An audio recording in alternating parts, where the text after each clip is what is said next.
Uh, Dear delegates, I hope you have enjoyed your coffee and the break.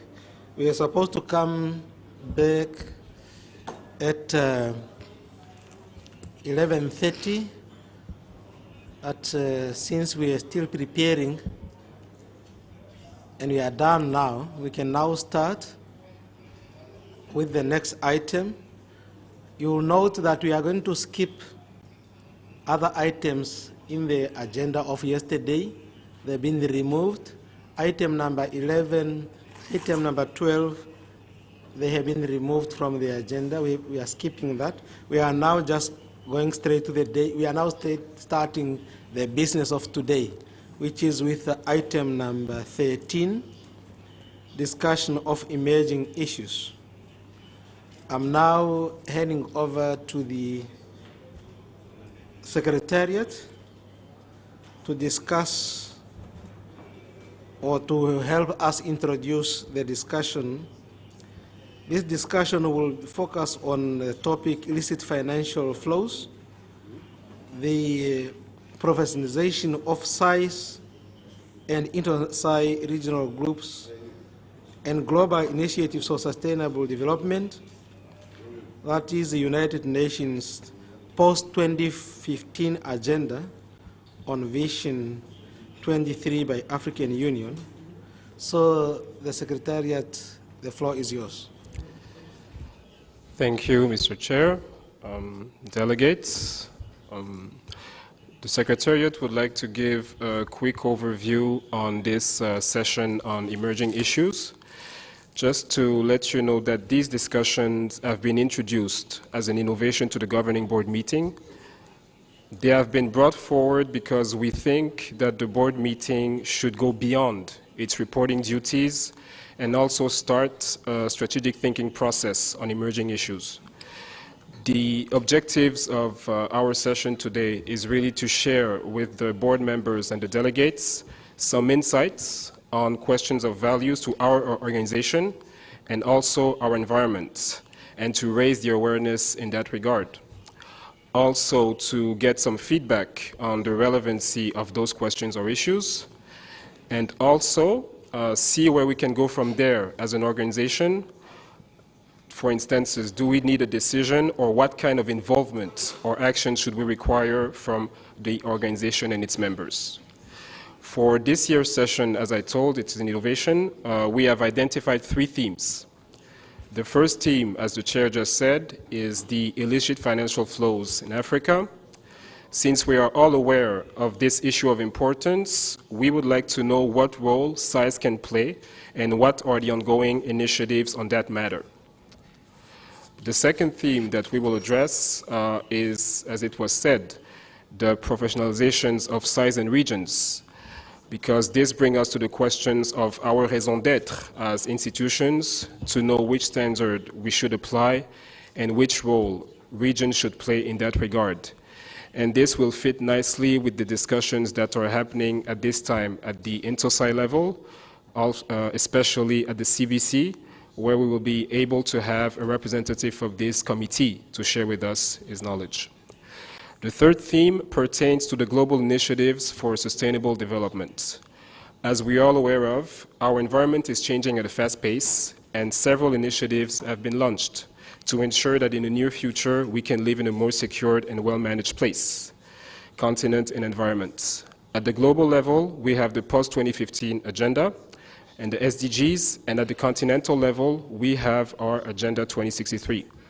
We thought it could be of importance to discuss what role size can play in that regard, and also to raise awareness on that matters.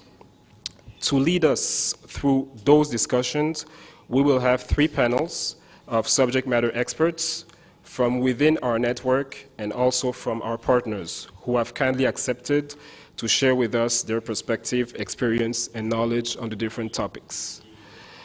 I would like right now to introduce the first panel on the illicit financial flows, where we will have 3 panelists. The first panelist is Mr. Umar Sek, who is attending this AfroSci meeting in the capacity of finance, domestic resource mobilization, and partnership expert within the Agenda 2063 technical team. And Mr. Sek will give us a clear link between this Agenda 2063 and the illicit financial flows. So it fits in nicely within the two teams, but we put it under the first team. We will see how those illicit financial flows can be linked toward the Agenda 2063, and I think it's a very resourceful person that we have now as Mr. Umar Sek. The next panelist on this regard will be Mr. Matthias Wilt, who is the head of GIZ program Good Financial Governance in Africa. He is a longtime partner of our organization. And Mr. Matthias Wilt will give us a partner perspective on how size can tackle the illicit financial flows. We will have some good insights of what is going up elsewhere and what can size do to really tackle this issue of illicit financial flows. The third panelist for the first panel is Mr. Neil Cole. Mr. Neil Cole is the Executive Secretary of the Collaborative Africa Budget Reform Initiative, CABRI. And in this position, he provides strategic leadership and management of peer network of senior budget and finance officials for more than 30 African countries. And Mr. Neil Cole will share with us some elements on the ongoing initiatives of the Good Financial of the network with regards to these illicit financial outflows.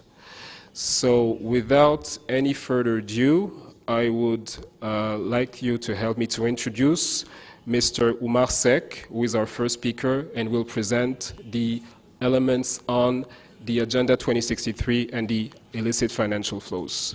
Mr. Umar Sek, the floor is yours.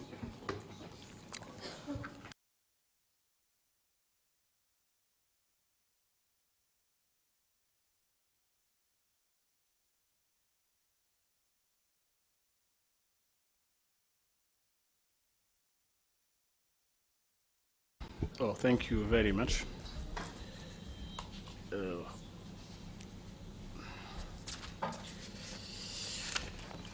I'm going to make the presentation in English, though I am from Senegal. But then I want to make my preliminary remark in French. Je suis personnellement honoré de me retrouver au sein de cette auguste assemblée qu'est l'AfroSci, dans la mesure où je me suis rendu compte que l'AfroSci est au cœur de l'une des problématiques les plus importantes dans le processus de développement du Congo. La problématique de la mobilisation des ressources domestiques, la problématique de l'utilisation des ressources financières de nos pays respectifs. Donc de ce point de vue, les activités de l'AFRO se trouvent au cœur de l'agenda 2063, comme vous le saviez, qui est notre agenda de transformation socio-économique continentale.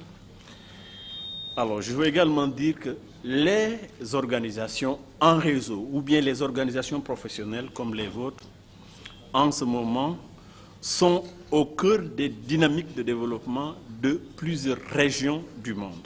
Donc, moi, je me réjouis de constater qu'il y ait une organisation des auditeurs des finances publiques qui justement travaille de façon organisée. Alors je vais maintenant m'acheminer vers la présentation qui va être très courte, mais qui va se focaliser essentiellement sur la problématique des flux financiers illicites.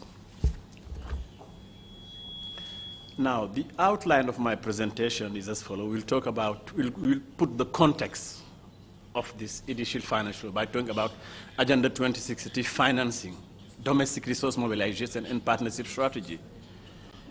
So I will go off briefly on the challenges of Agenda 2063 financing. We'll talk about domestic resource mobilization potential of the continent.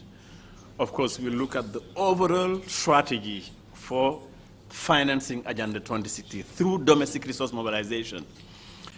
And we'll look at briefly the overall Agenda 20 financing through three areas: domestic resource mobilization, partnership through official development assistance, foreign direct investment, public-private partnership, etc., etc.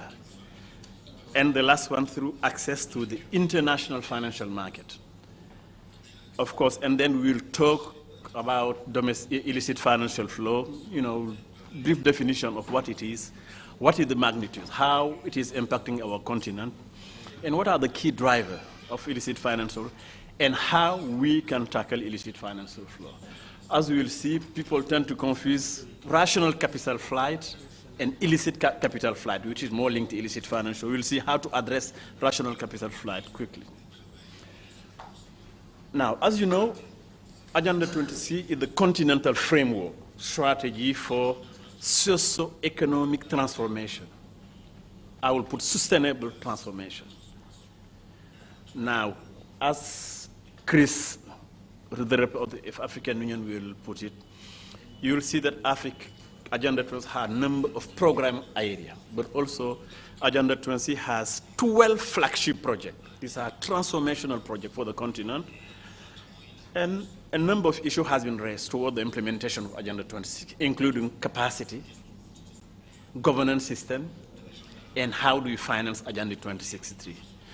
Now, I will not go through the detail of those elements, but to contextualize the landscape of financing right now, Africa development, as a matter for the financing of developing countries, has changed dramatically. You have the traditional donor partners, the EU, bilateral and multilateral, the EU system, US, DFID, Agence Française de Coopération, you name it, etc., and bilateral, multilateral one. But also you have new emerging partners, such as the BRIC country, Brazil, Russia, India, China. We're even talking the Mint country, Mexico, Indonesia, and for Nigeria, T for Turkey. As a matter of fact, as we will see, we have increasingly regional investors across the continent. There is an article by Reuters that says that recently, foreign direct investment from African partners are more important than foreign direct investment coming from both traditional partners and from emerging partners outside the continent.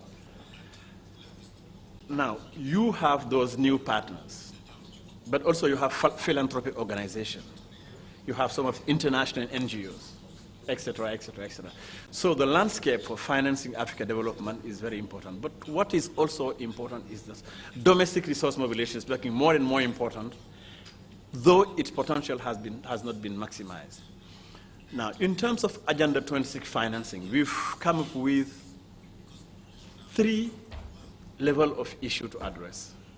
The first issue is how do we expand and mobilize domestically generated financial resources, including fiscal revenue, including natural resource rent, oil, gas, and mining resources, maritime resources, agriculture resources, tourism assets, etc., etc. How do you maximize the revenue from those?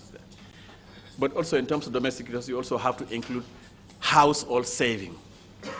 You have to include institutional saving, pension fund, insurance fund, sovereign wealth fund, foreign reserve, etc., etc. But also you have to link this to capital market development, because from a financial standpoint, those resources are there, but they have to be channeled through some mechanism. Now, domestic resource mobility also include the issue of illicit capital flight. It also includes the issue of rational capital flight. It also includes, of course, the issue of corruption. That is very, very, very important. Corruption eats up to 50% of fiscal revenue across the continent. This was a report done by Subban. Now, domestic resource also mean how do you manage inefficiencies and financial leakages from administrative services, from infrastructure services? How do you manage losses within the chain, distribution chain, supply chain, also from a key sector, etc.? So the issue of financing Agenda 2063 from a domestic research perspective, first you have to address the way to expand and to mobilize those resources for development, for social investment, for economic investment, and to address sustainability issues. So first level of challenge is then expanding and mobilizing domestically generated resources.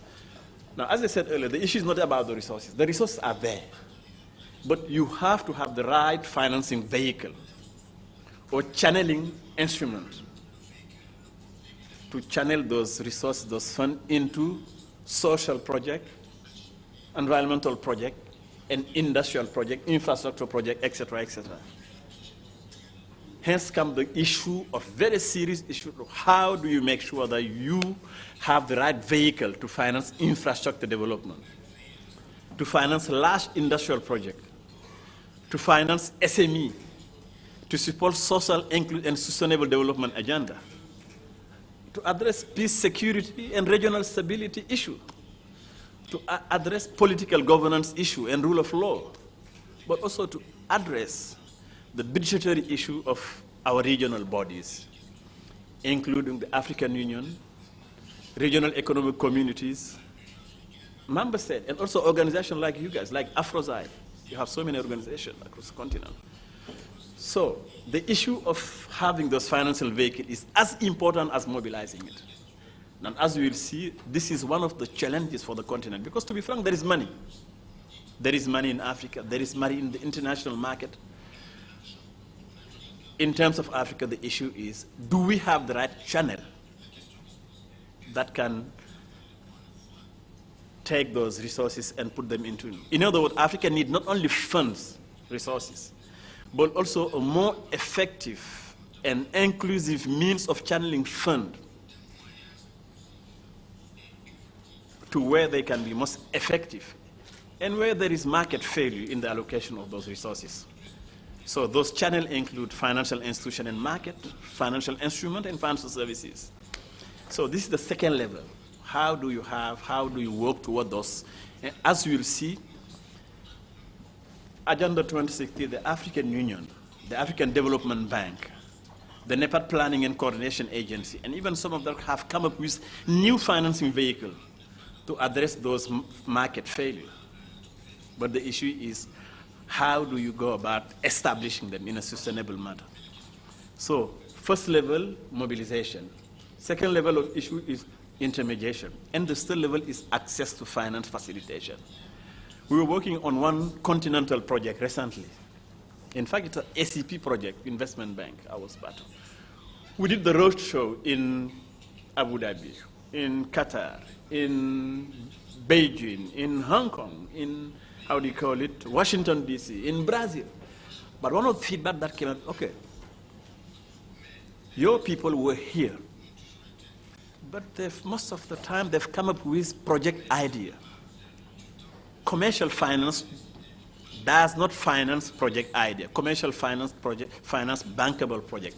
Hence comes the issue of project development, especially when you're talking large scale, large amount finance project, like infrastructure project in energy, in transport, in telecommunication, and some of the social infrastructure.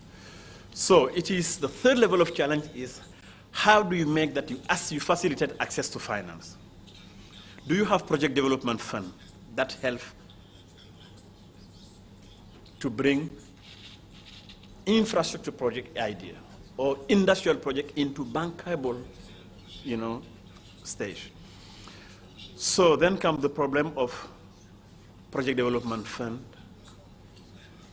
entrepreneurship, and SME support fund, risk-sharing facilities, guarantee facilities, etc., etc., etc. So, in a nutshell, the challenge of Agenda 2060 financing as a matter of financing in any African country is about these three levels.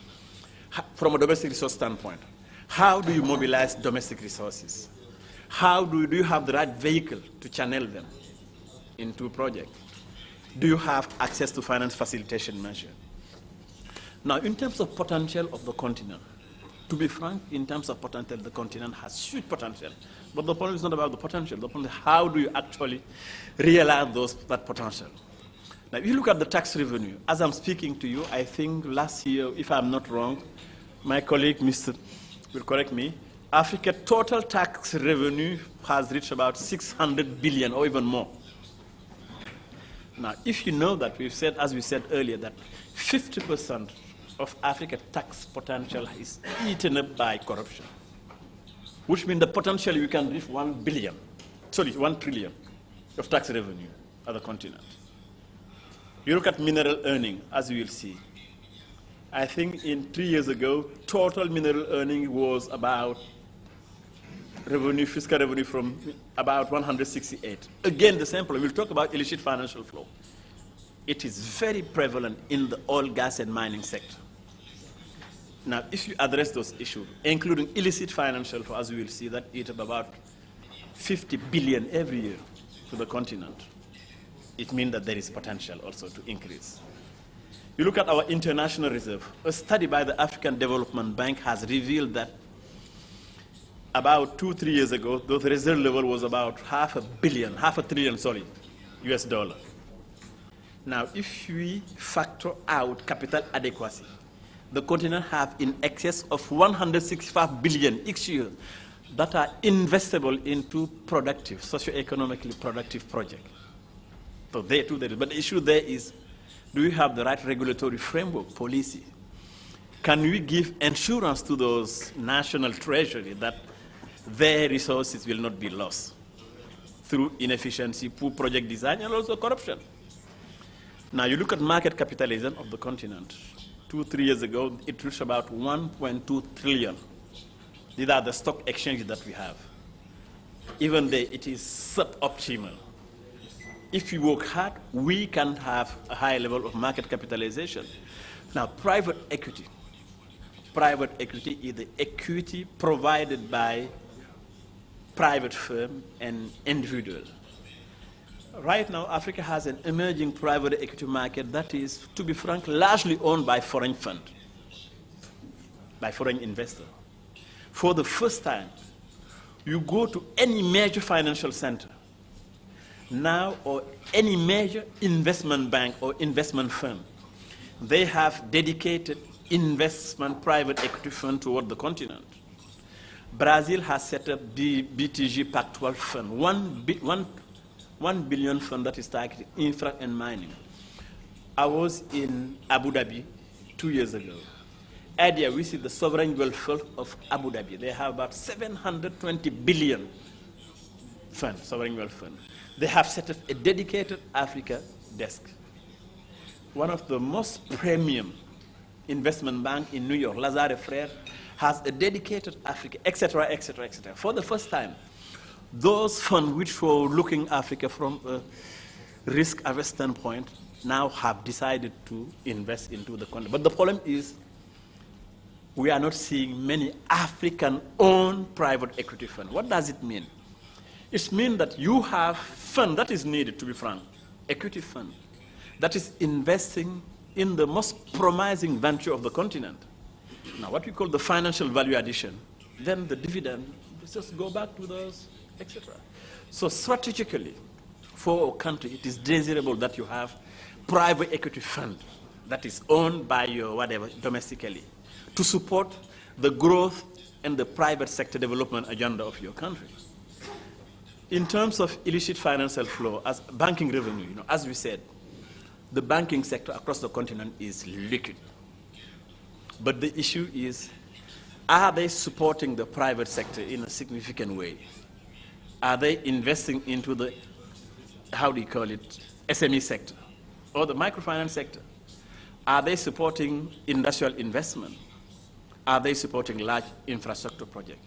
No, though we tend to believe that all banks typically fund short-term projects. No.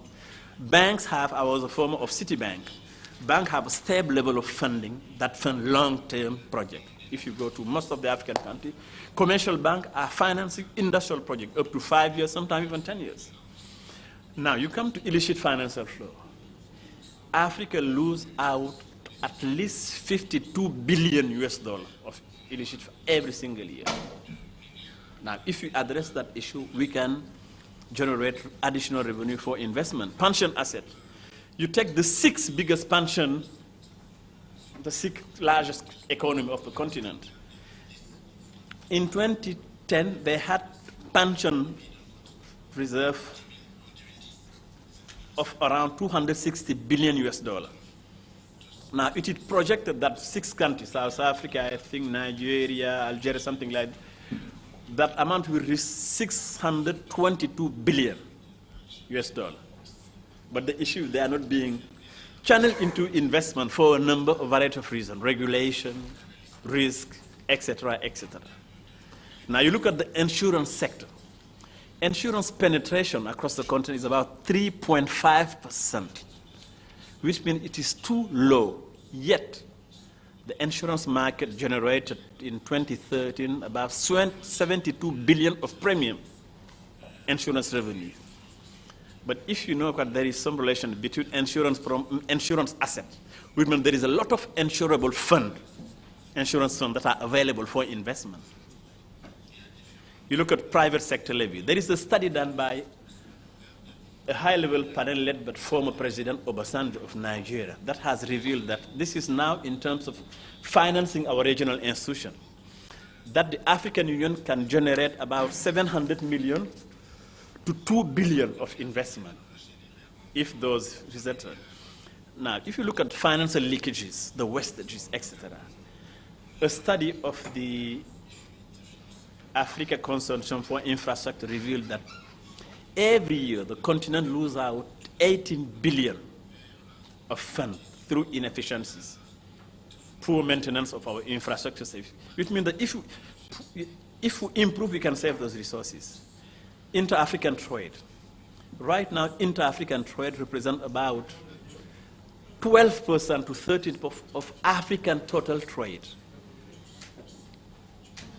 Now, if only the continent could improve inter-African trade by 1%, the continent could generate 200 billion of additional revenue. So this shows the potential for financing the continent development. Now, I will try and go quickly. Now, this is the integrated framework of Agenda 2060 financing through domestic resources. You have the sources. Now, I've put in red where Afrozi can come in. Public fiscal resources, corruption curbing, illicit financial flow, loss control in infrastructure service, agriculture value chain, government budget execution.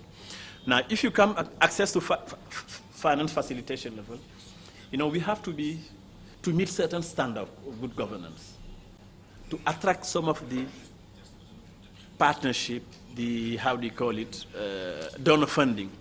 You know, we have to have good procurement quality, grant management certification, you know, the EU pillar assessment, and all of you know the IFSA certification. It's very important.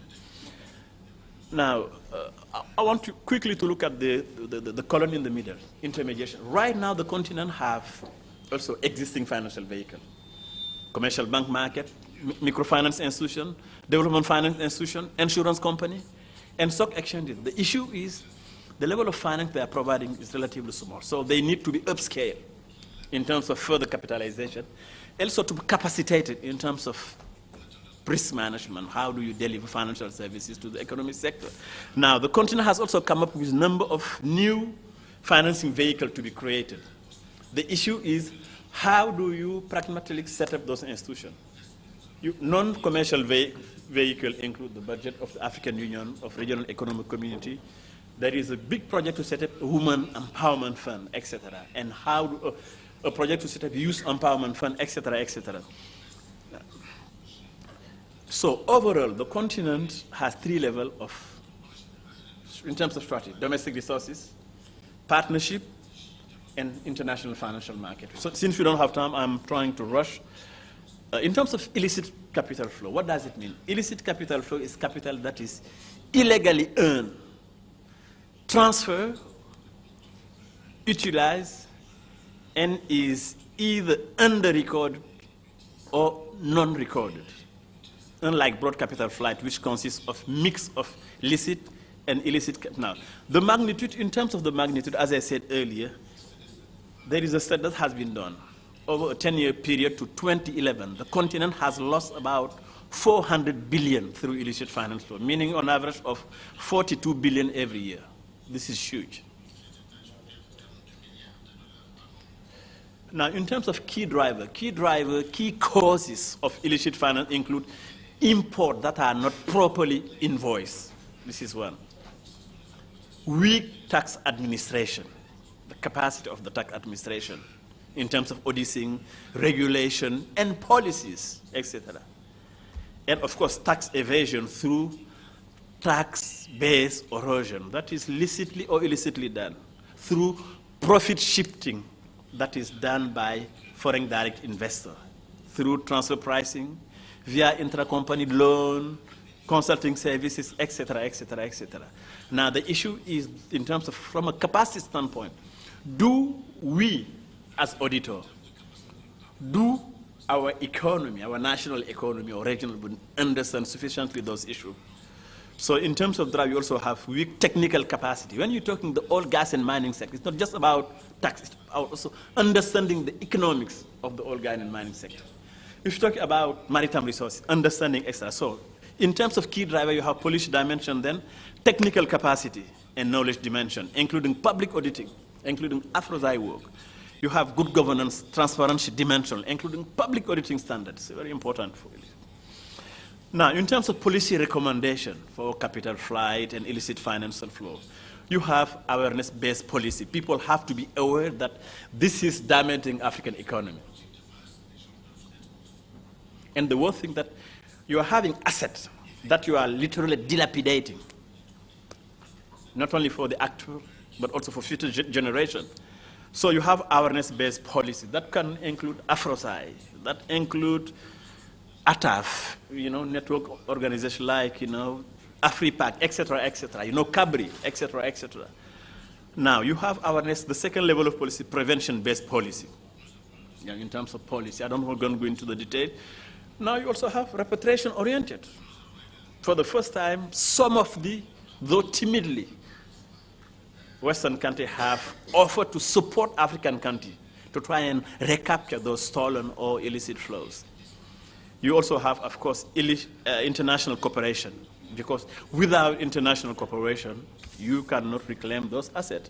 Now, in terms of concrete measure and action, illicit financial flow is controlled through optimal fiscal design, fiscal system.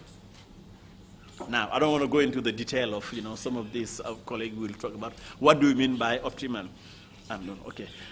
But the second element that is very important to the country is how do we optimize resource rent. In terms of concrete action, also, we have to include transparency agreement, transfer pricing provision into all form of oil, gas, and mining contract. Okay. We also have to preempt corruption and discretionary power that encourage corruption. In terms of concrete measure, again, you have the capacity issue, administrative of tax authority, technical capacity, audit capacity, and so we have to follow up on audit finding. In most countries, you have audit finding, but they are never, implemented. In terms of concrete measure, of course, we have to address transparency issue in oil, gas, and product sale process.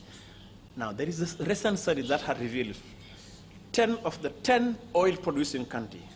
You have oil that is sold by firm, partner firm, but oil that are sold by what we call NOC, National Oil Company.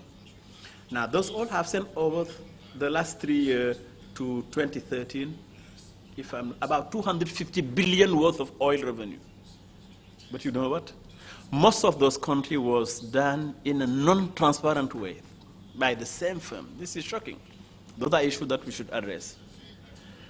Now, in terms of addressing rational capital flight, this is also very important. If you have poor capital market, a weak capital market, like it is in most African countries, you tend to put your money elsewhere.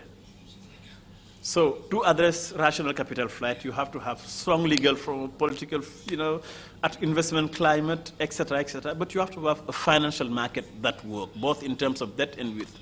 And you have to develop those skills that enable your financial service industry to manage the resource of your local people. I've tried to be. Thank you for your kind attention.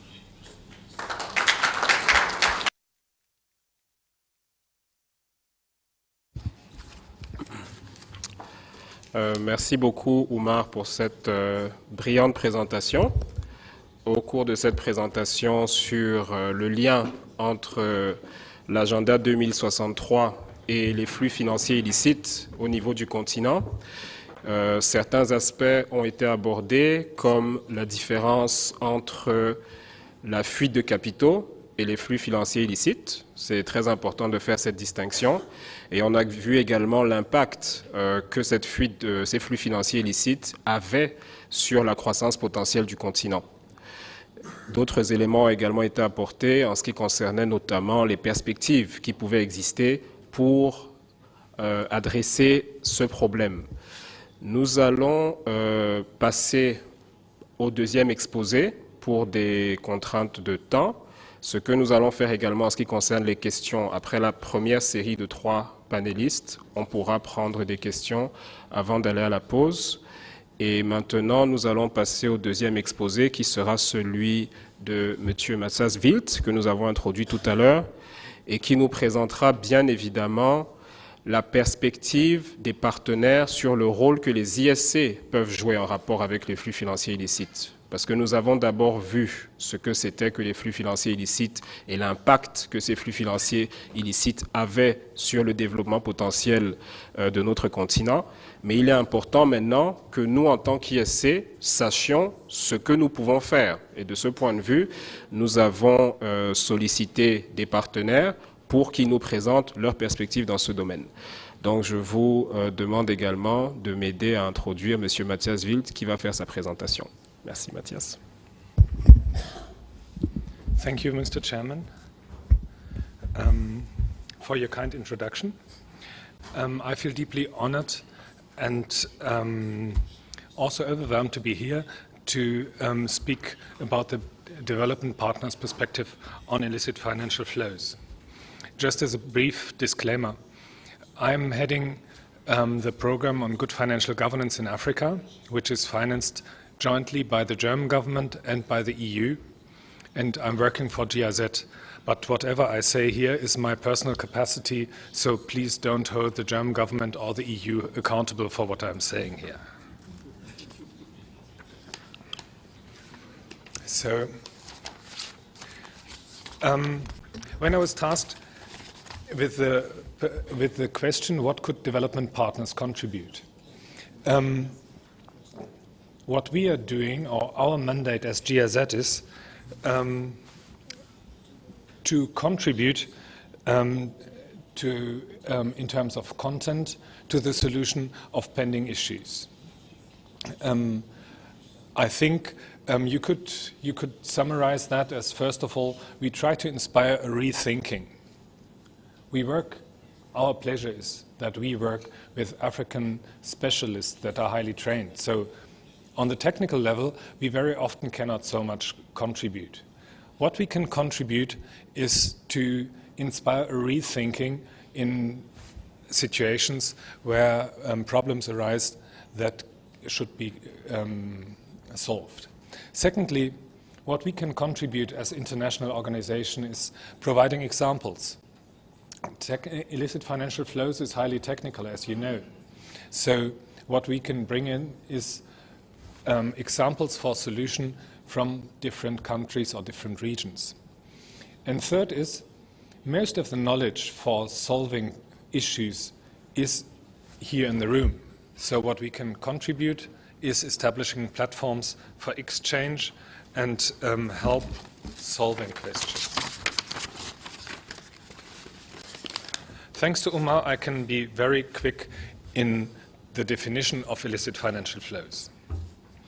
I think the big problem of that matter is that first, the definition is quite vague. Secondly, as financial flows are illicit, nobody reports on them, so there are no data. There's the estimation of $50 billion dollars, euros, or whatever currency lost every year. But as I said, that must be a very rough estimate because we don't have exact data on that.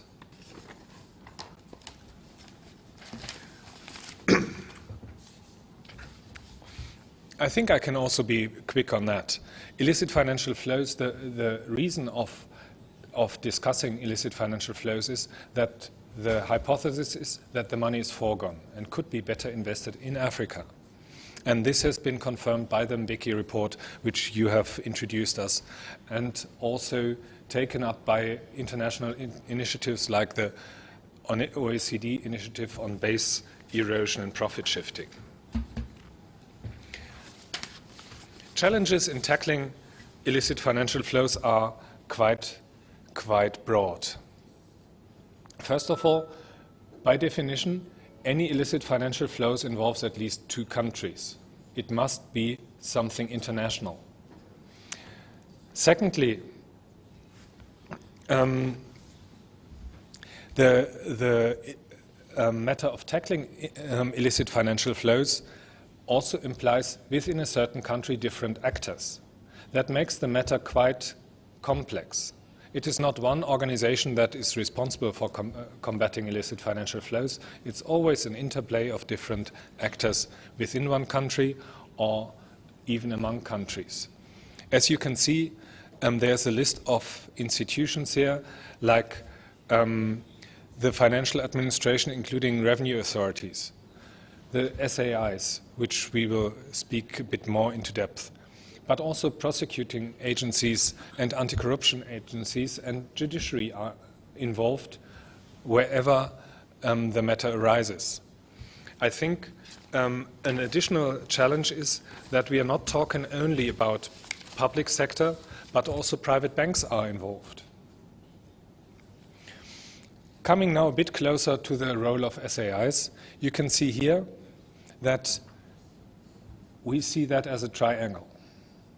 Working on illicit financial flows is you first need to know what is it and where is it. That's the phase of detection, where the size and probably also the banking sector and anti-corruption authorities can play a role. Then it comes to identifying the culprits, where customs agencies, revenue authorities, and eventually the Ministry of Finance and financial intelligence units come into the picture. Thirdly, it comes to asset recovery, where the judiciary plays the biggest role. So it is this wheel of combat, if you want to call it like that, that makes, on the national level, the interaction to combat illicit financial flows quite a complex endeavor. What can Supreme Audit institutions contribute? First of all, the biggest contribution you can make is to look into the information and to provide an independent opinion on potential illicit financial flows. The main risk areas for illicit financial flows, as mentioned in the Mbeki report, are tax evasion, customs, cross-border trade, extractive industries, but also the primary sector. And this is not too obvious. I mean, why should agriculture and fishing be of risk for illicit financial flows? However, if you think about it, there is no price for growing wheat or fishing or having a fish on board. The price is just established on the market. And that's the same if you extract gold or diamonds from the ground. The price is just established once you sell it. And therefore, in those areas of the primary sector and in extractive industries, the risk of undervaluation of the products is quite big. So the question of the auditors towards those industries, be it probably the mining authority or being the fishing authority, do the administration apply their minds correctly in terms of valuation the producers of those primary sectors? I think in the tax area, the risks are obvious. There's the risk for fraudulent declarations. And from an auditor's point of view, what you could contribute is to develop a system of performance audit for tax administration and customs administrations that goes probably beyond the audit of the books of the administrations. Next slide, please. There's an example from my home country, Germany. Within the EU, we think that every year 30 billion euros are lost in terms of VAT, only from the German Ministry of Finance. So every year, Germany estimates to lose 30 billion euros in terms of fraudulent VAT declarations. That is sometimes that the goods are exempted from VAT, but VAT is paid double, or sometimes the exports to third countries,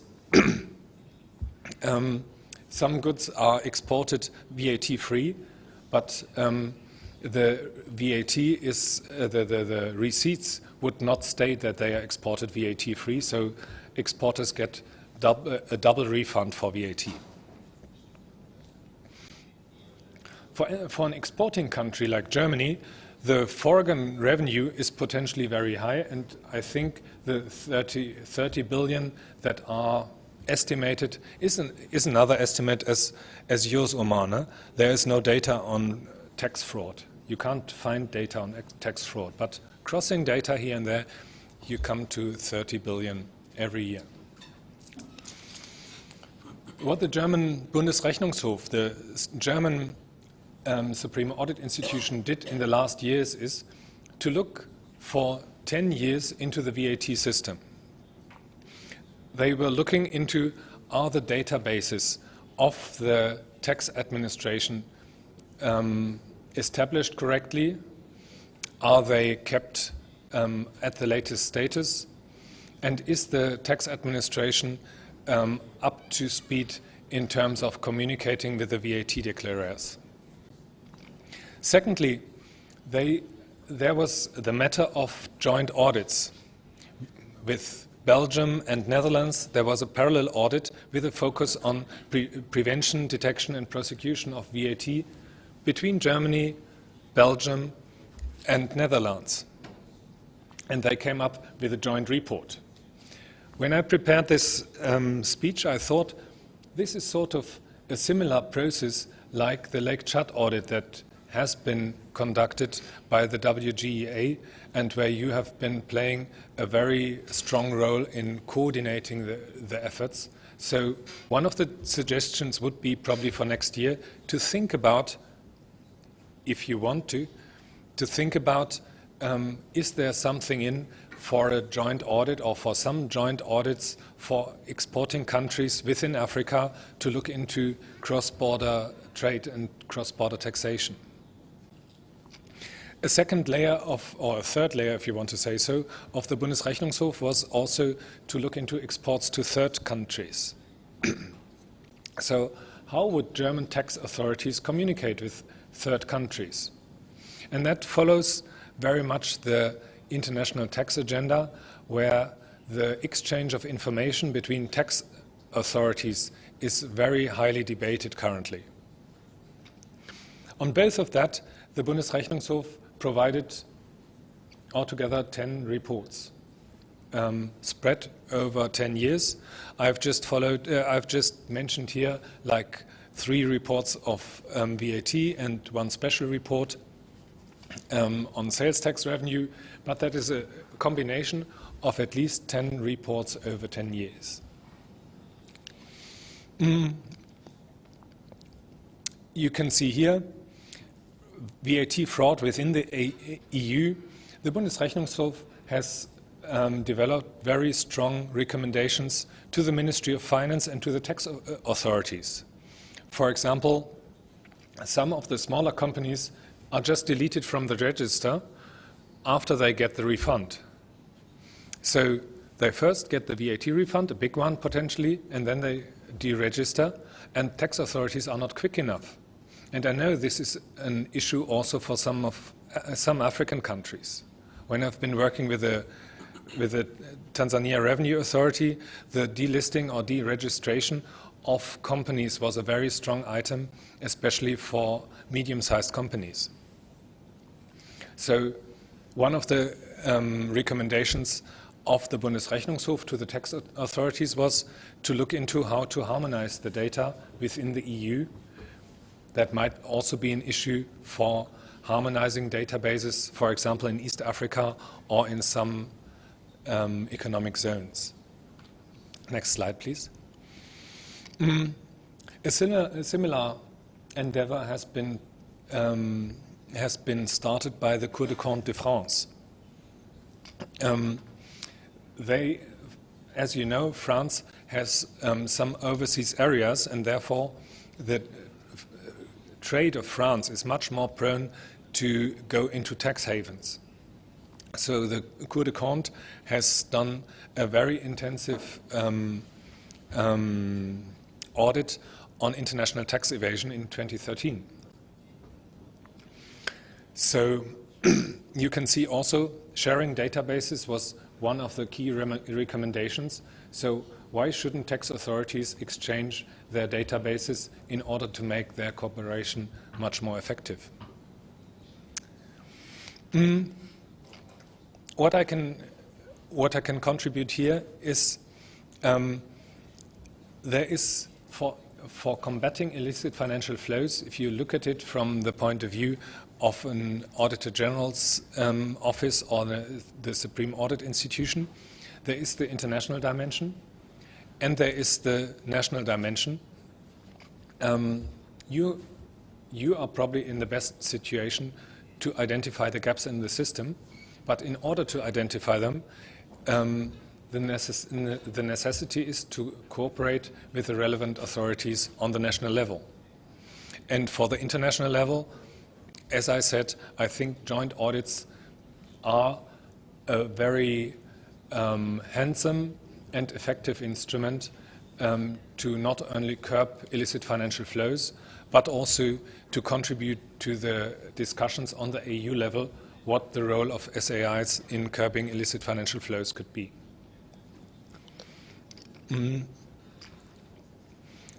With that, I would just leave you with 6 bullets of what I think is the role of international development cooperation. First of all, we could provide a look from a perspective from the good financial governance perspective. What we could do and what we are doing currently already is to support a visible development of instruments. And for example, a joint audit could be something where the Supreme Audit Institutions and AFROSAI could make a difference in the discussion. The last bullet is referring to pilot audits. It might be a process, it is a long process, no? Mind you, but it might be an interesting process to go into supporting pilot audits on illicit financial flows that might also look into the relation between the banking sector, the banking supervision, and the tax authorities. With that, I would leave it. Thank you very much for your attention.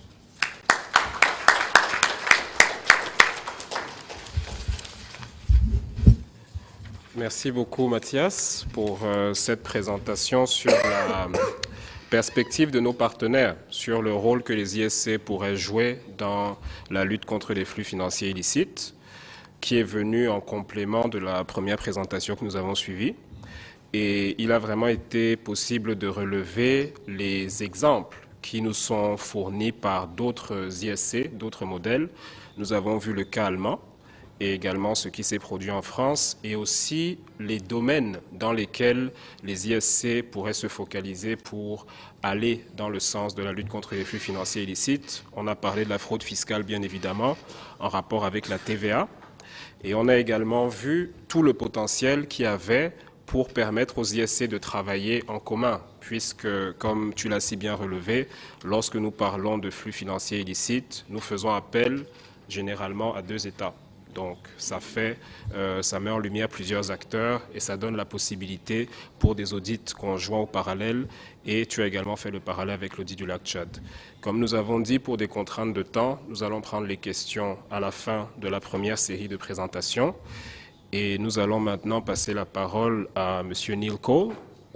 Nous l'avons très bien vu. Tu as montré dans ta présentation, Mathias, qu'il y avait une nécessité au niveau national d'avoir une forme de collaboration, parce que la notion de flux financier illicite est une notion qui est très large et qui ne saurait concerner les ISC au seul titre. Il est donc impératif qu'il y ait une forme de collaboration, et c'est sur cet aspect que M. Cole va nous édifier, comme nous l'avons dit, en rapport avec les éléments du réseau Cabri et de tout ce qui se passe au niveau du réseau GFG. Monsieur Neil Cole, the floor is yours. Thank you very much for the opportunity to be part of this panel and the invitation to the meeting. In the presentation that Umar gave, and also to some extent in Matthias's presentation, and I've certainly seen this in previous presentations when the topic of illicit financial flows is raised, that there's a lot of big numbers that are banded around, 400 billion, 50 billion US dollars per year. I mean, these are huge numbers. And when one starts to think about these huge numbers, without these numbers making you quite dizzy, you realize that there must be extremely powerful interests that benefit from these huge amounts of money. So tackling the issue of illicit financial flows is not going to be an easy one. There's going to be a lot of pushback as governments put in place the necessary mechanisms to, as the AU's UNECA's logo goes, stop, track, retrieve. When we start this, there's going to be huge pushback, because they are big numbers. I mean, these numbers overtake the GDPs of some countries in Africa. They certainly come close to matching the GDPs of many of our countries. So very big numbers. And I suppose this is maybe to point out the difference between an economist and the auditors in the room, is that when we think about these big numbers as economists, we think, so how could the money have been used elsewhere? And maybe as auditors, you think of how the money should have been used. And this is my first issue that I want to raise, and I'll only raise 3 issues, which I think will save us some time. The first issue is the issue of the opportunity cost. And so what are we losing out when we speak about losing 50 billion US dollars per year on illicit financial flows? And so just to give an illustration, taking 2 countries, Ghana and Kenya, if you just take the amounts for the trade mispricing or misinvoicing that takes place, I mean, for Ghana alone, it is an amount of 360 million US dollars, and that is per year on average between the period 2002 to about 2011.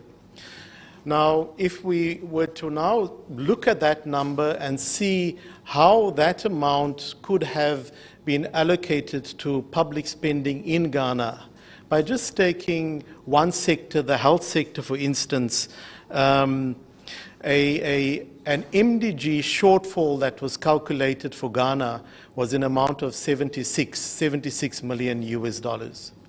Now, obviously, not all of that 386 million US dollars would have gone into the budget revenue available for allocation by the Ghanaian Authority. But when one is looking at that huge difference between what was needed for Ghana to meet the MDG target in health and what was lost in just one way in which illicit financial flows happen, then one starts to see the opportunity cost that is lost to the Ghanaian budget by just one component of illicit financial flows. And the same in the case of Kenya, just on misinvoicing. When it pertains to Kenya, the amount that's been calculated on average per year has been about 35 million. Now, Kenya's gap in meeting the MDG health target is an amount of 257 million or about there. So by raising this issue of opportunity costs, I think what we do here is that we start to make this issue very real. We break down these huge numbers and we say, so what could those amounts have been used for?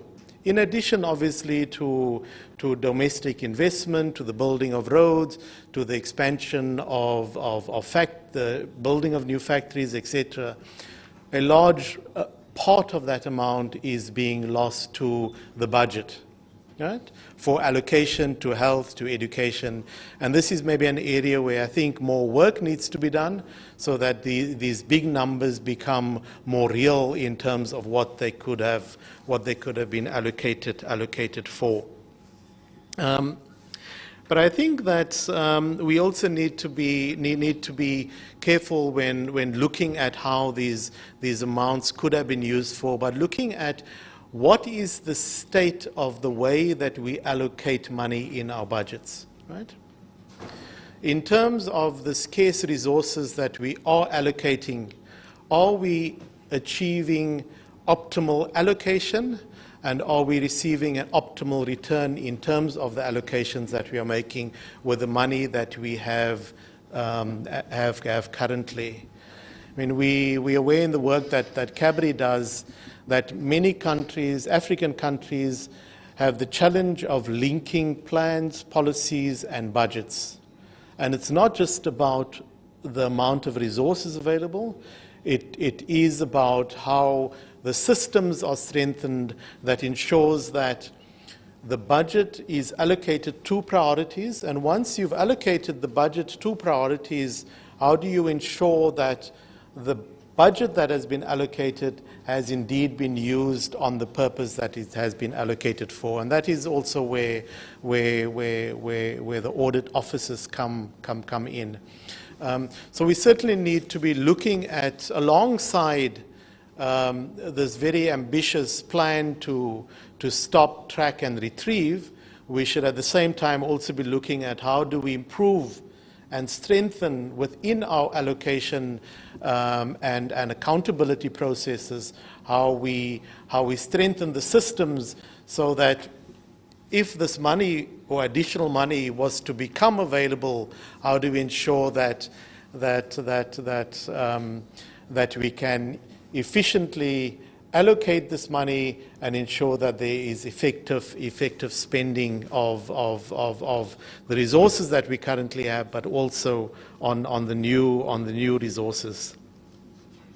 The second point that I want to raise, which I think we don't speak of enough, and that is building the capability of our institutions. Because ultimately, if you think of the example that Matthias shared with us about how the evasion of the payment of taxes was tackled in the European countries that he mentioned, that is an issue of capability, of building the capability to coordinate, to work together, to have trained people that are able to investigate and that are able to enforce. And I think this is where for many of our countries, a lot of work needs to be done. And in undertaking that work that needs to be done to build up the capabilities, I think we need to start to identify what the capabilities are that we need to build up. We in CABRI undertook two collaborative studies. The first was what was already mentioned, and that was the Good Financial Governance study that was undertaken in collaboration with AfroSci, ATAF, and CABRI, and to a limited extent, we also worked with ESAC, an association of accountant generals. And one of the principles that we identified in this study was the need to build the capability of, in particular, the accountability institutions. The second study that we undertook jointly was with the Overseas Development Institute, and there we went into a bit more depth in terms of what capabilities need to be developed. So if you look outside, there are a couple of cartoons that have been drawn, and those cartoons are from that capabilities study and conference that we jointly undertook with the Overseas Development Institute. So the capabilities are a regulatory capability, and this is a capability that certainly needs to exist within ministries of finance, within supreme audit institutions, within tax authorities, within financial intelligence centers, because it is about not only ensuring that you're able to put in place the necessary regulations, but to keep up to date in your response to the different forms of illicit financial outflows from our countries. The second capability is that analytical capability, and this is, I think, for most of the institutions that I mentioned, that is going to be very important, because we'd need to analyze these big numbers. I mean, what do these big numbers mean? How do these big numbers get determined? What makes up those numbers? And how do we respond to those, to the incidences of illicit financial outflows? So an analytical capability is going to be important. The next capability is one that we don't normally recognize as a capability for public institutions, and that is the coordinative capability, our ability to coordinate our efforts. And this is, a point that came out in Matthias's presentation, because these are not necessarily the obvious ones. These are not the ones where you can put a law in place. But in order to tackle illicit financial flows, that is an important capability, and that is the one of being able to coordinate our efforts, right? What is it that the Ministry of Finance needs to do? What is it that the tax authorities need to do? What is it that supreme audit institutions need to do? And how do we work together? And even more importantly, how do we start working together beyond jurisdictions, right? Within, whether it is within SADC or within WAMU or within COMESA or any other regional economic community. So it's regulatory, it is analytical, it is a coordination capability, and then the last one that I want to mention, which I think is an important one, and that is the delivery capability, or maybe stated differently, the implementation capability. And this is maybe not that important to a Ministry of Finance that is concerned with policy, but it is certainly an important capability when one thinks of tax authorities and also of supreme audit institutions, because it is about going out and doing the job that is required by the law, that is required by the regulations that are put in place. So I would say that, as we better understand what it is that we need to do to tackle this problem of illicit financial flows, that we don't lose sight of that which it is that we can do, and that is to build up our capability to tackle these at the various in the various fronts. there's a nice story about the way that the German government went about finding tax evaders or German citizens that had placed their money or hid their money from the German government by placing it in bank accounts in Switzerland. But maybe I'll come back to that story after I raise the third issue, which I think is important. And that third issue is, this issue of building an ethos, building an ethical behavior within the various sectors within our countries, whether it is private citizens that are behaving in an ethical manner, or businesses, or more importantly, public officials, where we take a zero tolerance to all forms of illicit financial flows, right? Where citizens will report cases of illicit financial flows, where business men and women will take decisions that are in accordance with the law, that are in accordance with the regulations, and where they will take actions that do not lead or that prevent occurrences of illicit financial flows. And where governments decide that they're going to go after every case of illicit financial flows in order to bring about an ethos of zero tolerance. So back to my story. So the story goes something like this. The German government paid a thief 2.5 million euros. And the person was a thief because the person had stolen information from HSBC Bank in Switzerland. And this information related to the accounts of German citizens that were sitting in HSBC, right, in this bank. And it was information pertaining to funds that had been deposited by German citizens into the HSBC for the purpose of evading the payment of taxes. Now, there was lots of criticism on the German government for paying this amount, because it was considered, and many would consider this also to be immoral and even maybe criminal, because you may be seen to be aiding and abetting a thief. But the German government paid this thief 2.3 million, and in return, the German government received something like 6 CDs. And on these CDs was the information, I think, of about 1,000 to 1,500 German citizens that had these accounts, which were the proceeds of tax evasion. And I think it related to an amount of about 100, I think it was about 100 million euros. So I think the lesson out of this story is that, firstly, it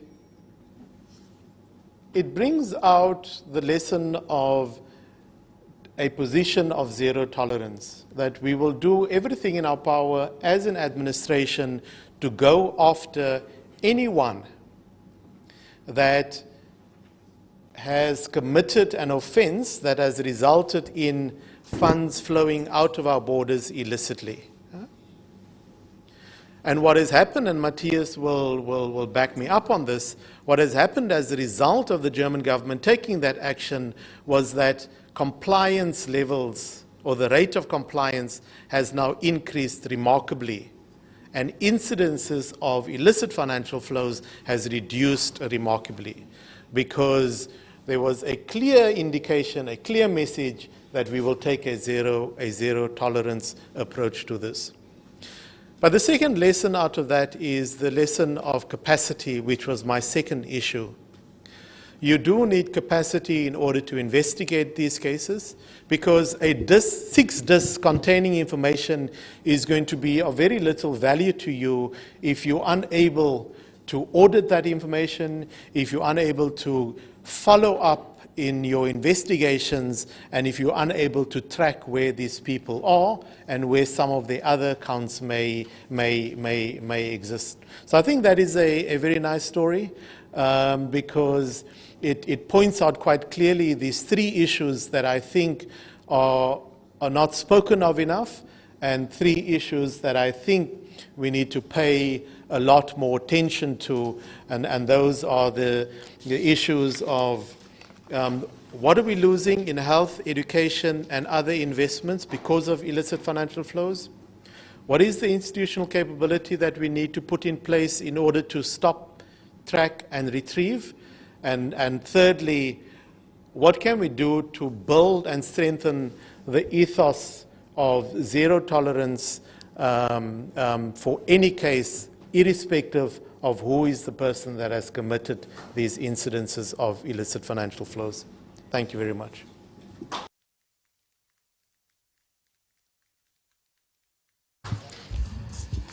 Merci beaucoup, Neil.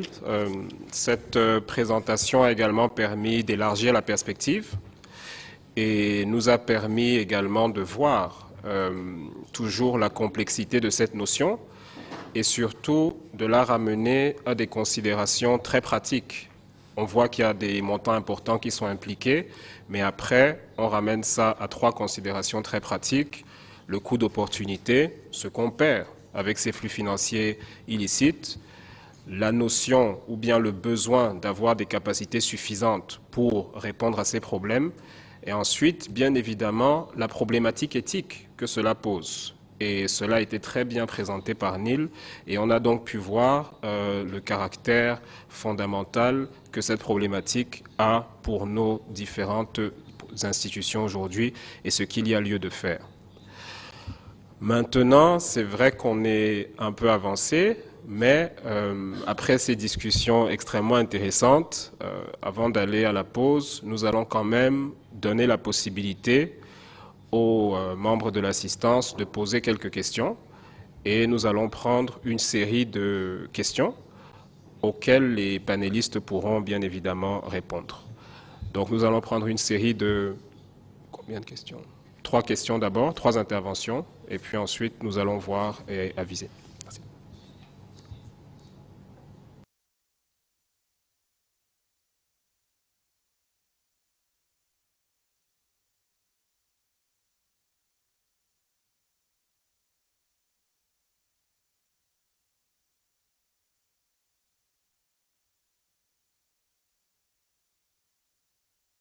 Oui. Wynan? Thank you very much. I've really enjoyed the presentations because I think it touches on where we want to move towards in terms of innovation. What I gathered from the 3 presentations is that perhaps there's a need for Supreme Audit institutions and the auditors to rethink our strategy of understanding the business. When we do the audit, we say one of the first steps is when we plan is to say, understand your client or your business that you're auditing.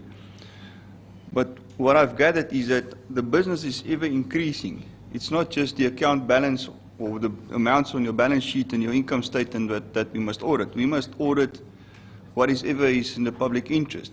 So how are we looking at the information that is coming from the Agenda 2063 into our individual governments, and how are we auditing those? And I think we need to be responsive on those areas and be more proactive in terms of auditing those, because that we don't get to a situation where we are in 2063 and we haven't met any of those initiatives and good ideas.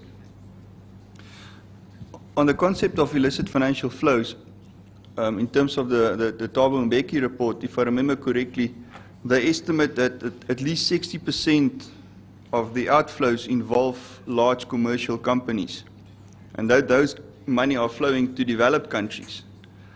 And perhaps my question will be, is there an engagement between the African Union, perhaps the European Union, in terms of stopping those things? Because surely if it's flowing to a developed country, where we can argue that there are better financial systems in place, what are they also doing to perhaps counter those flows? Because the money is flowing through a banking sector. It's not walking through suitcases out of Africa. I mean, it's via the banking sector, and perhaps that's what we also need to look at. Which brings me back to one of my other comments, is to say, but surely we then should look at how do we professionalize Supreme Audit institutions. Neil, you mentioned the other sectors as well, you know, your tax authorities, that we can counter these things. But what I like very much about your observation is about the ethos and ethical compliance or ethical conduct of people basically in the world. Because I don't know if you know about that UK investigation that was done about the 4 large accountancy firms, and almost a total lack of you know, the very aggressive nature of tax evasion practices that they promulgate and follow. So if that is happening in developed countries, I mean, so much more in developing countries. And I think we need to look at all these things in terms of, you know, how do we understand our audit business? How do we engage with the stakeholders? You know, how can we influence those processes? And I actually hope that the Secretariat will make these presentations available, because I would like to see, in terms of your initiatives, what you suggest we should do more. Thank you.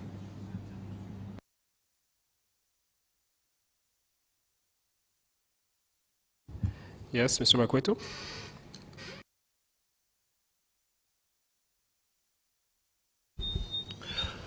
Thank you very much, Chair.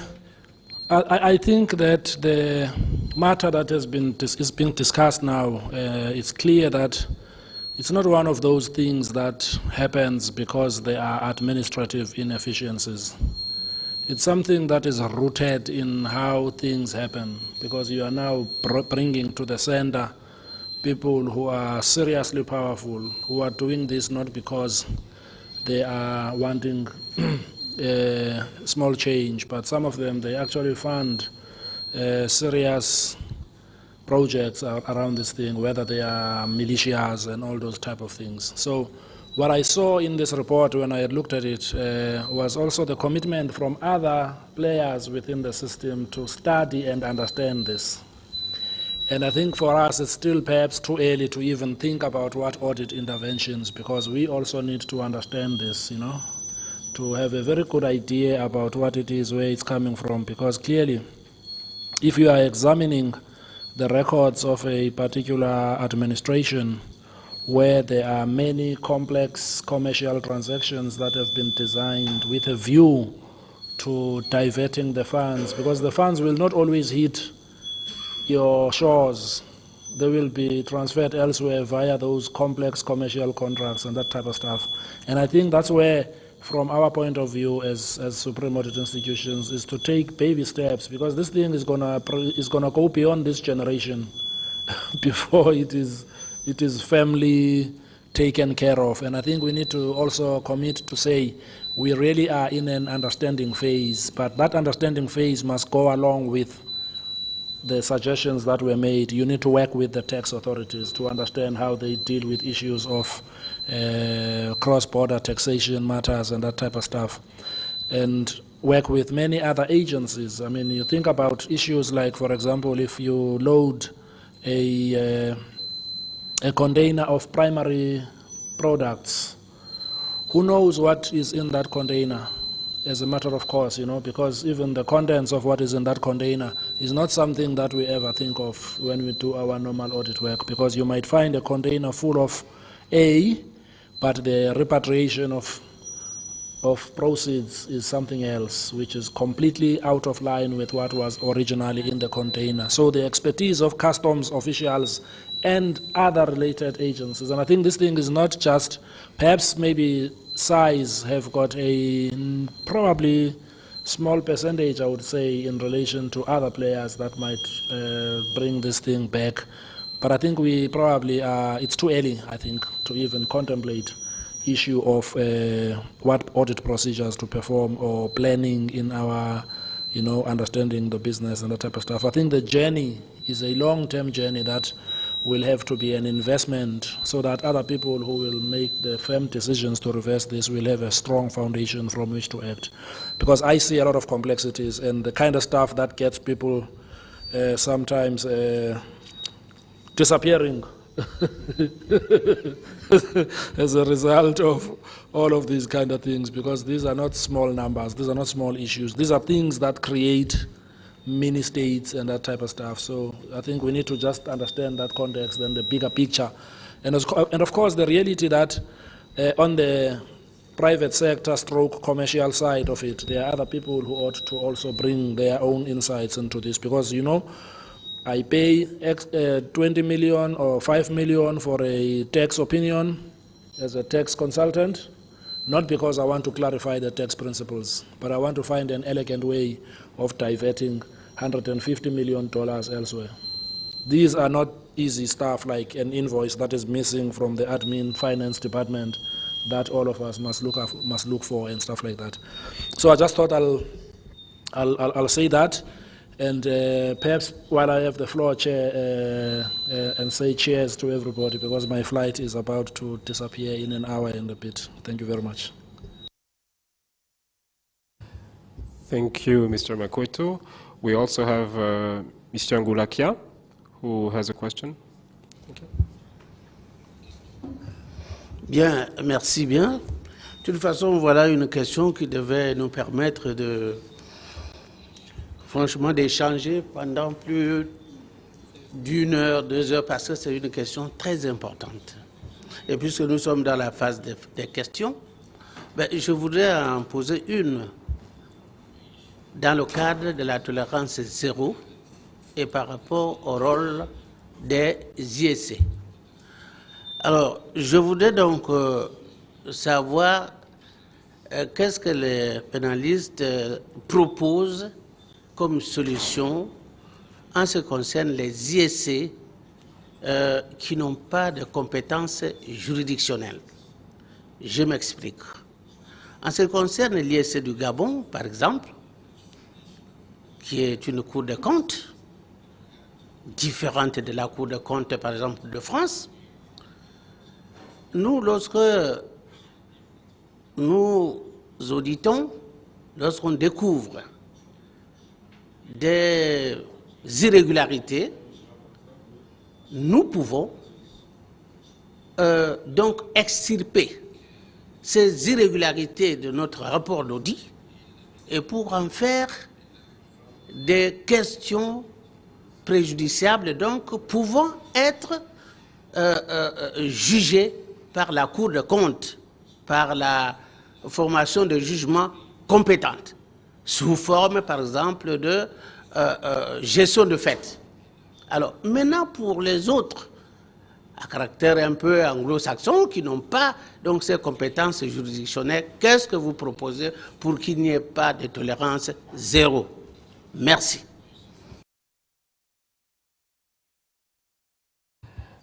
Monsieur Ouko avait également une question. Merci, Monsieur Ngulakia. Monsieur Ouko. Thank you very much, and I thank the presenters for this issue of illicit flows, because it is one which asks us to start thinking broadly. I think it's not only just a private sector issue, but to what extent is it a public sector, and how are we involved? Now, when you talk of illicit flows, there are also issues of illicit coming into the country, not only going outside the country.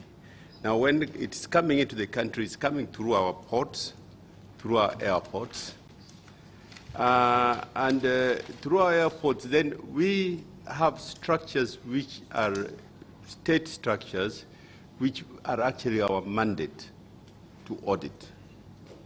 And for instance, if it comes through the ports, you'll find that the Port Authority is under our mandate in most cases to audit. And what is it? It is through the containers coming through the ports. It's through this. Then you start realizing how close we as the Auditor Generals are actually can be involved. Because you have to start saying, am I doing work which are detecting the flow throughout the year?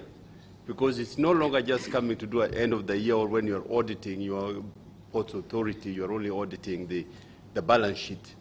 You start saying, no, you really should be auditing now more a continuous process. I must be placing myself in through the container mirroring, system. Is it working? Is it detecting? Is it defining? Is it being fiddled with? So the issue now really becomes very profound, and we have to now start thinking really what kind of audit are we doing of our ports and our airports and so forth.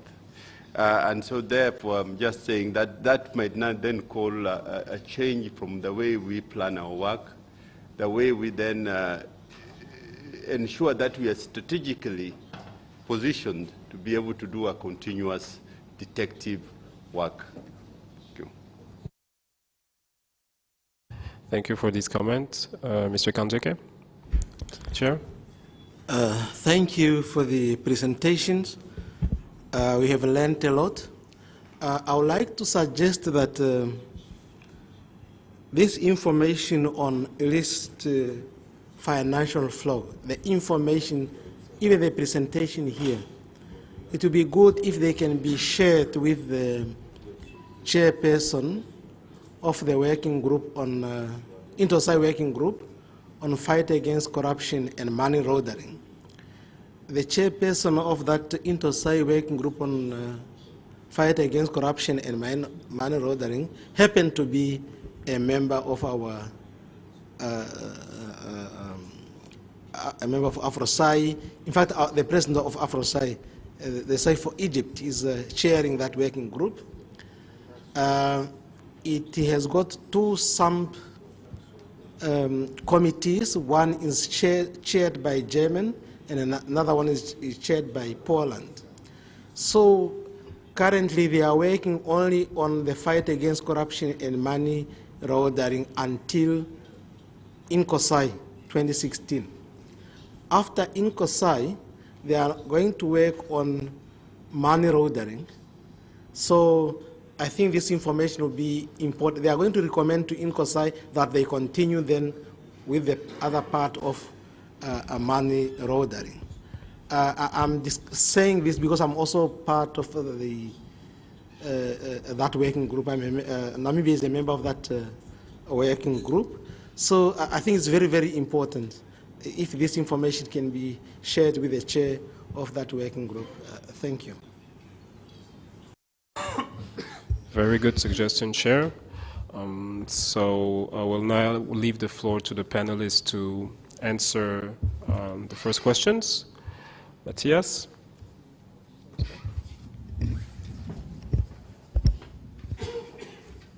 Thank you very much, Mr. Chair, first of all, and thank you very much for the interesting questions.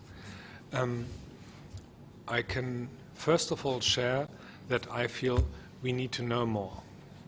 We need to know much more, as Auditor General Makwetu was saying, in order to carve out how to follow up on illicit financial flows. We need to know whom to speak to, where's the biggest, where to pull the plug. One of the discussions is, for example, where is the line where the financial integrity authority or the Reserve Bank would have to look into the banking sector? Or is there something that Auditor Generals from their mandate could do in terms of controlling the actual outflows from the banking sector? That is quite a tricky question. How far does the mandate of the Supreme Audit Institution goes, and where does the mandate from the Reserve Bank start, probably? As to other agencies, you all probably have heard and are aware of the Hawala system. This is probably the biggest white elephant in the room, where you need to understand, or a definition must come up whether this is illicit financial flows and how to audit this kind of trust-based transfer between countries. So I think a lot of issues need to be discussed and clarified, and a better understanding of the sector is certainly needed. That also applies probably to the capacities of auditors. I would add to that question of the capacity of auditors the capacity to cooperate, as Neil also has pointed out. And also you have pointed towards the complexities, Omar, of illicit financial flows. And that needs a lot of network thinking, first of all. Are we on track in looking into the accounts, or how would we, what are our indicators for performance when it comes to illicit financial flows? So yes, I concur with most of the questions, and most of the questions I can't answer. Thank you very much. Thank you, Matthias. Omar wants to share some thoughts with us. Would give some perspective. From an oil, gas, and mining perspective, right now, the continent's supply, the figure might not be 100% already, about 8% of the EU oil import, 21% of the EU gas import come from Africa, 18% of US oil import come from Africa, 30% or 33% of China's oil import come from Africa. I think for what is the other country I want to mention, so just to tell you the magnitude, the role of the oil, gas, and mining or oil sector to Africa and also to our partners. Now, about 2 years ago, the US and Canada, that are very active in the oil, gas, and mining sector, Canada for the mining sector and US in the oil sector, through Chevron, etc., through the Security Exchange Commission of the New York Stock Exchange, they wanted to impose disclosure, transparency of all oil firms that are operating internationally and that are listed in the New York. But there was a strong lobby to block it. Now, similarly, you look at the trading of commodities, especially oil commodities. You have 6 major Swiss-based firms that are trading, that have traded, you remember the 3 years mentioned, about 250 billion worth of oil for African National Oil Company, NOC. Now, similarly, the Swiss government, under the pressure of the Natural Resource Institute, Swiss Aid, and the Swiss Bern Declaration that some of you know, now wanted to impose on those firms some transparency agreement. Against lobbying, it was dead. Now, the point I want to make here is another dimension that is very important in terms of fighting illicit financial flow is international advocacy and lobbying of our governments towards those government of partner trading or industrial partner to make sure that good practices and standards are enacted. Thank you. Thank you very much. So I want to respond to maybe 2 or 3 points that have been made. I mean, the first is the point that Wynand made about, which comes back to this point of international advocacy. Yes, I mean, these funds are flowing into developed economies, and part of the reason why they're flowing into developed economies is because that is where the banking system, unfortunately, is providing the best returns for those funds, and unfortunately providing the best protection, for those funds.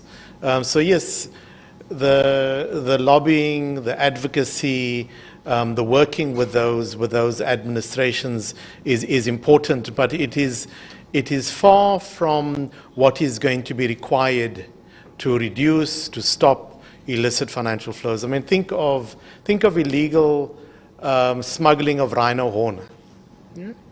In South Africa, we thought that if we approach countries where this illegal rhino horn is being exported to because there's a cultural belief that the rhino horn has some aphrodisiac, if that's the right word, qualities, but it has not stopped the illegal trade in rhino horn, because I think what we need to recognize is that these cultural practices are very strong, the demand is very strong, and I think it's a point that was also made by Mr. Mukwete, that you're not going to stop this just by taking some changes to administrative procedures. There are really, really strong interests behind this. So the same way that there are interests behind the $1 million trade in illegal rhino horn smuggling, the number is even a lot bigger with illicit financial flows. So we probably do need a two-prong approach. My submission would be that we in the balance in this two-prong approach, that the emphasis should be a lot more on what it is that we doing within our jurisdictions, within each of our sovereign states, to build up our capability, whilst at the same time focusing on the advocacy. But advocacy internationally in itself is not going to be enough. I think in response to the point that was made by the Auditor General of South Africa, I think that there is a momentum. There's a huge political momentum, following the Mbeki panel, the report of that panel, the way that the AU and the ECA have taken up these issues, and I think that each of our institutions should make use of that momentum and attach to that momentum the very practical things that we need to do within our mandate, that is maybe baby steps, but certainly something that can be done right now needs to be identified. And then just a thought in response to the point that was raised by the Auditor General of Kenya, and that is, if you're coming back to the point that Wynand was making about auditing to determine whether something is within the public interest. Now, if a country like Nigeria is losing 217 billion in illicit financial flows, and a country like Egypt is losing 105 billion in illicit financial flows, and a country like South Africa that is said to have a relatively well-capacitated institutions, whether it is the Auditor General, the Treasury, as well as the Financial Intelligence Center, still loses an amount of 81.8 billion in illicit financial flows. Should the Auditor General start asking questions about whether the institutions that are tasked with stopping, tracking and retrieving these illicit outflows, whether they are in fact performing optimally and performing to the best in relation to their mandate, to their objectives, to prevent these cases of illicit financial flows? Is there space there for an audit to determine whether the institutions that are in place are in fact doing their job to detect and to stop cases of illicit financial flows? Thanks. Thank you to all the panelists for their comments. We have tried to answer to most of the questions that are also bringing new thoughts. They are very thoughtful, and they make us understand that this is a very complex issue. And this was really the meaning of this first session, to spark that strategic thinking among the board and to see where we can go from there. Just to add also some comments on the questions of Mr. Gulakia. who was asking what size without judicial powers can do to tackle this illicit financial flows issue or any issue of this type. This really brings the matter of coordination in place because there's only so much you can do, but you have to rely on other existing bodies and work closely with them to be able to transfer them the files and to do what you can do, which is audit. And then if you have to prosecute, you bring that to other close institutions. And it also brings in place the big bulk of this illicit financial flows is that we need to work all together. It's going to be a long process, but we need to do it step by step, and we need to put all our efforts together to tackle this issue. On that note, because we're also running out of time, I will give back the floor to the chair for these closing remarks on this first session. Thank you. Thank you very much for that very good presentation, comments, and also response to those comments. I now ask the delegates to give a very big hand of applause to the panelists.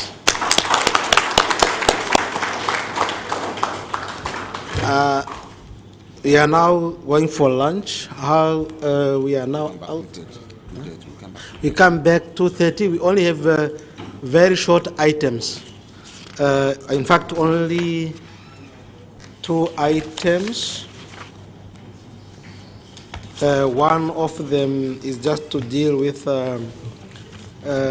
contribution from Afro-Sci Technical and Financial Partners. Other will also come on this one. Okay. Oh, sorry. I think I jumped 2. Ne? I think I jumped 2. Okay. We'll just continue with the strategic discussion. Okay. Thank you. We can now go for lunch and come back at 2:30.